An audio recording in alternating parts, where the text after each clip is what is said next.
Okay, so looking at the geometry, it's a very symmetrical appearance.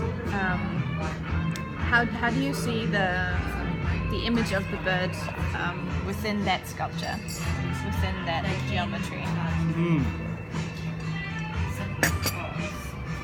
It's a very good question.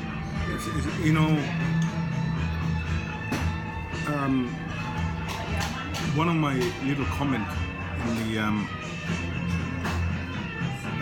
in the proposal was after Michelangelo, and I think I read it for the first time in Hans' thesis. Who's Han? Oh, Han is my brother from another mother. His parents know about that comment too. So that's kind of cool.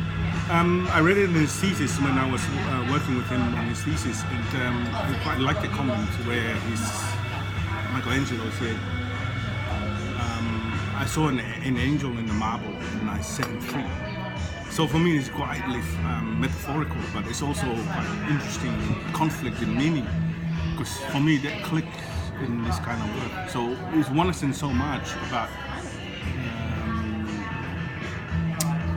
the angel, is so much about the lines that he created out of this marble that created the angel in your brain. So it's still a piece of rock or marble when he was finished with it, but he set this angel free. So this kind of work is the same. It's still a piece of plastic if you're going to end up making it with plastic or polymer, the highly engineered polymer. We'll talk more about the polymer we're going to use, and also the details around how we're going to put these together later.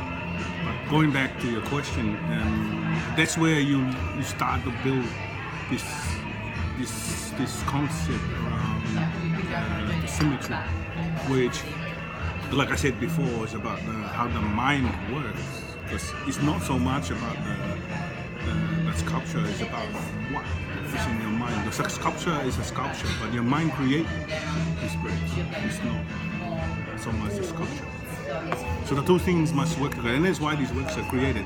And they're also created in a way that we call it in part of our research group, Polynesian theory, four-dimensional world, which we tend to think from our ancestors in the way they view the world. That the world is, the reality is a four-dimensional thing. So this sculpture gives you all the aspects of conflict between a bird by itself or a bird from other birds.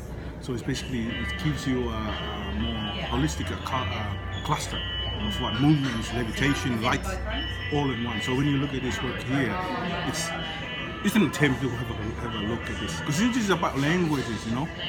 How can I convince you that this is a bird?